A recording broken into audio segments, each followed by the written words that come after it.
We'll go ahead and get started. I just before class posted a few more videos. I think I've already got the other ones for last Thursday's class parsed out. I just need to upload them. So hopefully by today I'll have all the videos caught up and posted. So what we did last time, we started talking about Hamilton's principle, and I kind of left you with this thought that. So we initially derived the equations of motion for a ball, or a mass, right?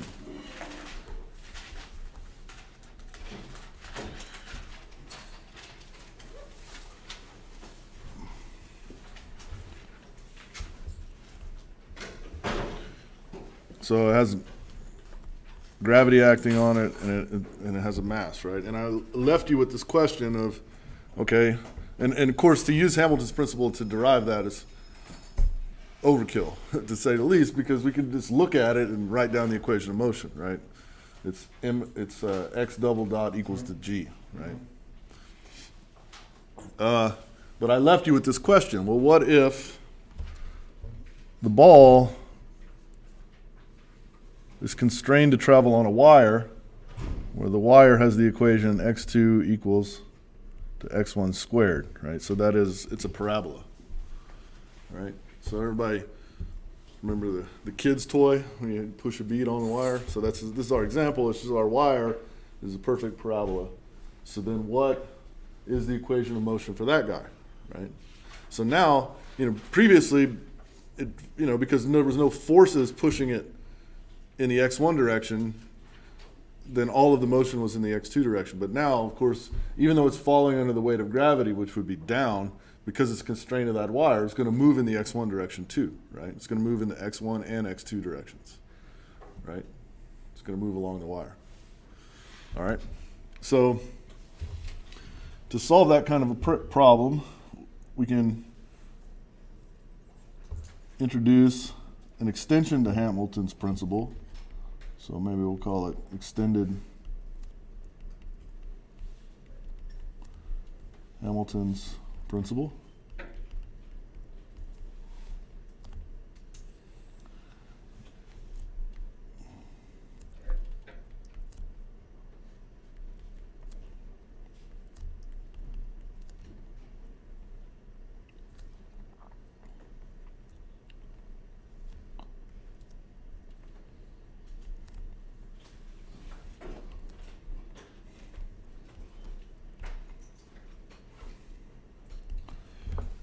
So we have the first term the same, the first variation of the kinetic minus the potential energy, but now we have this additional term where there's a variation of the sum over all CIs. I'll talk about what the CIs are, and we're going to compute the variation of those. Well, what those CIs are constraint equations. So CIs, so I'll say where C, and I'll use try to point out this is capital C, CI is equal to,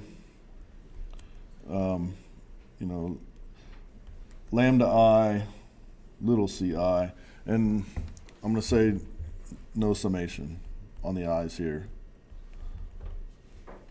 So what I'm saying is that there's no summation on the lambda I ci.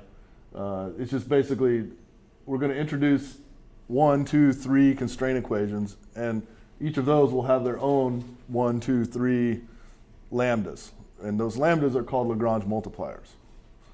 Okay, and then the little ci is the equation itself. So let's just look at an example for this problem here. And C, big C, is going to be equal to lambda. In this case, it's just 1, and the constraint equation is x2 minus x1 squared. Right. So I just rearranged the equation of the parabola, right, to be equal to 0. So that lambda is the thing that's going to enforce that constraint, okay? And it's a function. It's not a constant, okay? So it's the function that's going to enforce the constraint, okay? Well, so the del T minus U, we already did that. It's the same as the other one, right? The kinetic energy and the potential energy of the mass is the same. So the previous example, we don't need to recompute that. We're going to just borrow the terms, okay? So what we need to do is compute the variation of this constraint equation, right? And so we'll write down del C is equal to del lambda x2 minus x1 squared plus lambda del x2 minus 2x1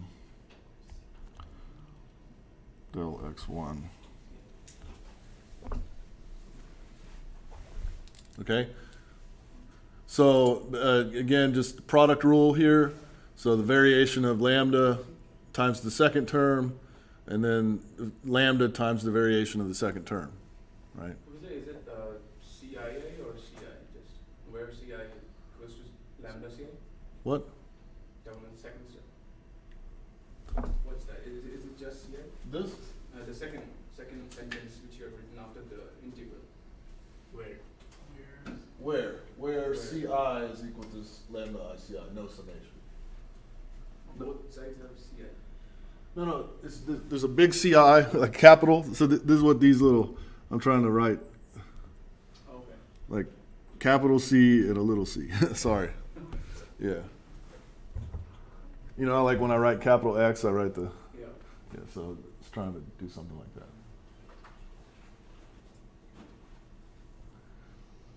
In practice, I mean, a little CI we don't even generally need to write. We just need to understand that basically if you have 1, 2, 3 constraint equations, then you're going to need 1, 2, 3 separate Lagrange multipliers. That's what I'm trying to indicate there, times the constraint equation.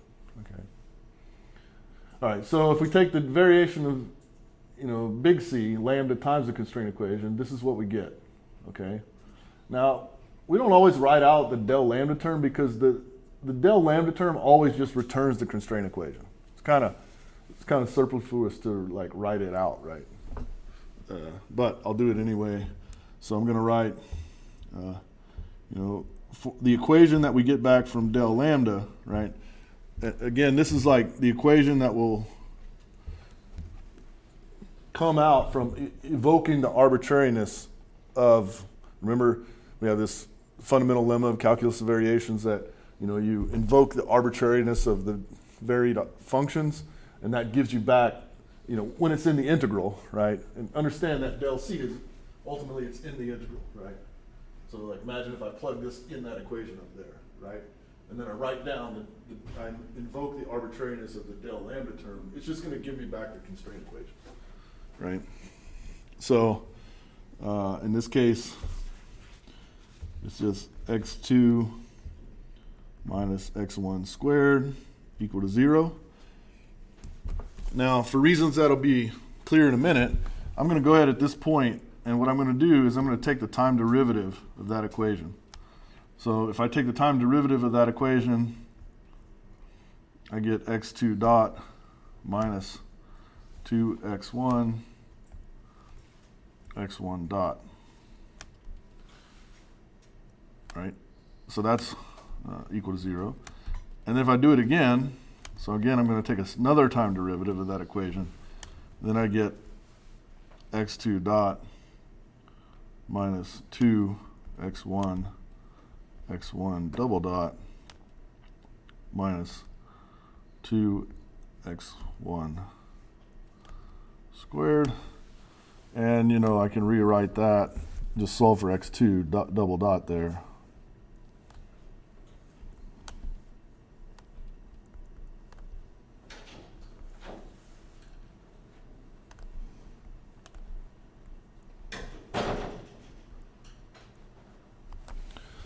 Okay, so this is the constraint equation we got back, and then I just took 2 time derivatives, which, it's always legal, right? You can, legal in a mathematical sense, right? Like as long as you do something to one side of the equation, you can do it to both sides, right? So if I just take the time derivative, then I get this, and then finally I solve for x2 double dot. And we'll need that later. Okay? Now, I'm going to, again, evoke the arbitrariness of del x1, okay? And So basically what I need to do is every term in the integral above, and remember that del t minus del u we've already computed in the previous example, right? So I'm just gonna pull from there. But then also I need these terms, right? So I need these terms here, okay? So I'm collecting terms from the previous example for del t minus del u, and then I'm gonna also add in, I have del x1 here, so I need this term here, minus, well, I have lambda times minus 2 x1, and then this is arbitrary, so I'm just gonna take that term.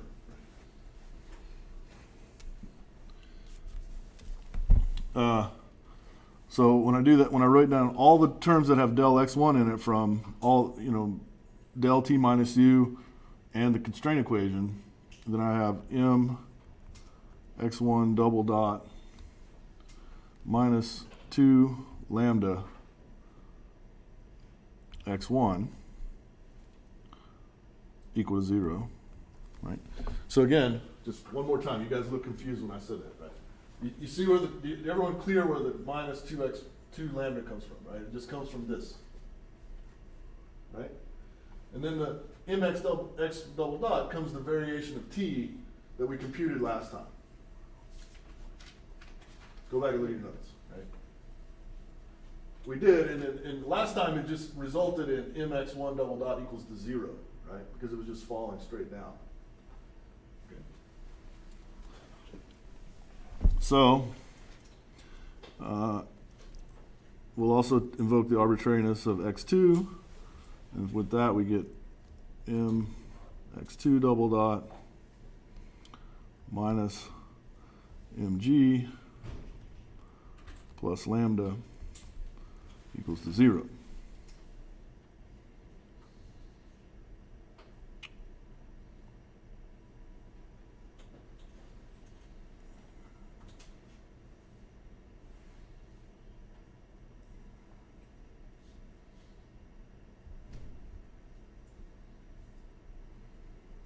Okay.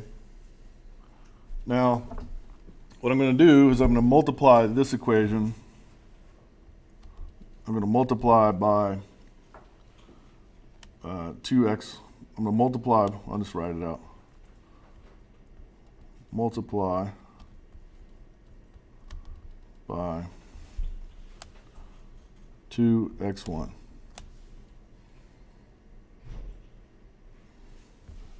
So that gives me minus 2x1 mx2 double dot minus 2x1 mg plus 2 lambda x1 equal to 0. All right, so let's call this equation 1 and this equation 2, and I'm going to add 1 to 2. And if I add 1 to 2, of course what I'm doing is I'm trying to eliminate the lambda term, right? So if I add them together, I get 2 x1 mx2 double dot minus m x1 double dot minus 2 x1 mg equal to 0. Every term has an m in it, so I can divide through by m and get rid of those. Okay. Then I'm going to take this equation that we derived over here for x2 double dot.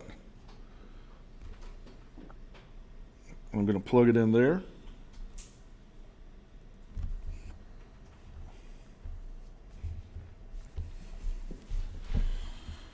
So I get minus 2x1, 2x1, x1 double dot plus 2x1 dot squared minus x1 double dot plus 2x1 g equals to 0. And I think I'll skip the simplifying steps, but ultimately, if you solve this equation for x1 double dot, then you get minus 2x1 g plus 4x1 x1 dot squared over 4x1 squared plus 1.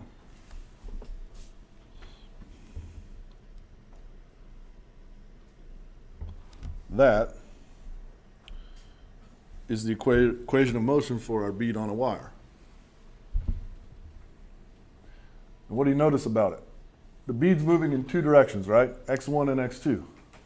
Clearly, right? If you've played with the toy, right? You've dropped the bead, it moves along the motion of the bead. But what do you think? What do you see about that equation? It's independent of x2. Ha! So we started off with a 2 degree of freedom system, but we reduced it due to the constraint to a 1 degree of freedom system. In other words, instead of having to solve 2 differential equations, now we only have to solve 1, right? Now, and because the motion of x2 is fully defined by the constraint equation. So if we solve this for x1, right? If we solve a differential equation, we get a function for x1, right? And if we know what x1 is, we can just plug it in right there. And basically, we can just square it, and that's what x2 is, right? So we only have to solve one differential equation, and we can get the full motion, right? So everybody got a feel about, like how you apply this extended Hamilton's principle? Basically, you just take that constraint equation, multiply by a Lagrange multiplier, and then compute the variation of it, and then just collect terms like you would before. And do some simplification. All right, so, I think I mentioned last time, Hamilton's principle is usually introduced in like a dynamics class to do constrained rigid body motion. But we can also use it in continuum mechanics, and that's what we'll be setting out to do now.